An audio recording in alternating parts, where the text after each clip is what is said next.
You know what's scarier than ghosts? Someone standing in your house while you are talking to them on the phone. And you don't realize it until your bedroom door starts moving. My dream was never money, never fame, never success. My dream was a locked door, a place where I could be alone and finally breathe. Growing up, my house never felt safe. My dad drank every weekend, loud, angry, unpredictable. My mom wasn't cruel, just absent. Always out, always busy, always somewhere else. By the time I was 16, I already understood something most kids don't. I was living alone, even when I wasn't. So when I turned 19, I ran. Not across the country, just far enough. I couldn't afford dorms. My parents wouldn't help. So every night I sat on Zillow, Facebook Marketplace, Craigslist, refreshing listings, like my future depended on it. Eventually, I found a small apartment, cheap, simple, mine. When you walked in, the living room and dining space were one open area. The kitchen sat behind a wall. A long hallway ran down the middle, 2 closets on the sides, bathroom halfway down. At the very end, the bedroom, big enough for a queen bed, 2 closets,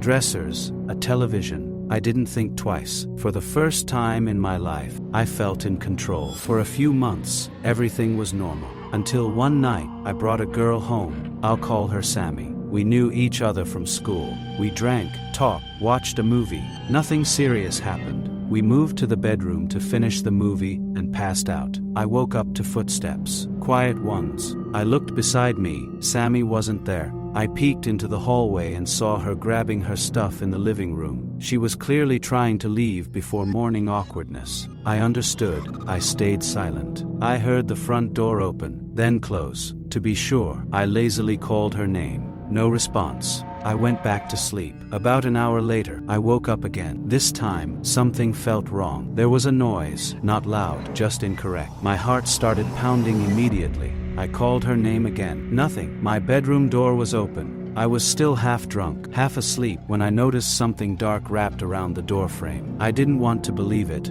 I pulled my phone closer, swiped down, and turned on the flashlight. 2 hands, real hands, gripping the doorframe. The second the light hit them, they tightened and disappeared. I screamed. Not words, just panic. I jumped up, turned on every light, searched everything. Closets, bathroom, kitchen cabinets. There was nowhere to hide. No one was there. The front door was unlocked. I never heard it open. The next morning, I convinced myself it was alcohol, sleep paralysis, a hallucination, until I saw the fingerprints, clear, exactly where the hands had been. I moved out when the lease ended. I thought that was the end of it. I was wrong. Before college, I basically lived alone in my parents' house. Dad traveled constantly. Mom stayed out late or slept elsewhere. Entire weekends, just me and the house. I knew every sound it made. That's why the phone call stood out. It was around 11:30 a.m. at night. I was upstairs in bed, scrolling on my phone.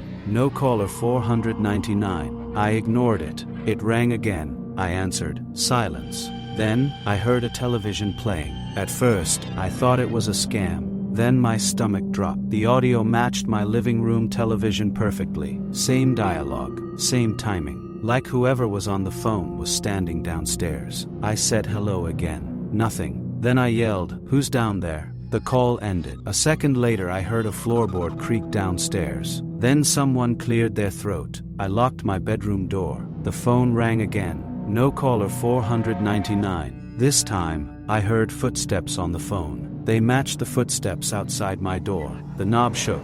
Someone tried to open it. I merged the call with my uncle's phone and yelled that someone was inside the house. The moment my uncle started screaming threats, the caller hung up. The footsteps ran away. The police later traced the call. It belonged to someone I knew. He said his phone was stolen. No arrest. No answers. Years later, I slept on a friend's basement couch after drinking. I woke up thirsty and saw something standing in the corner. A tall shape, not moving, watching. When I walked toward the stairs, it followed. I ran. The basement door slammed. The back door was open. Police came. No one was found. I don't believe in ghosts, but I believe there are people who enjoy being unseen. People who don't want to hurt you. They just want you to know you were never alone.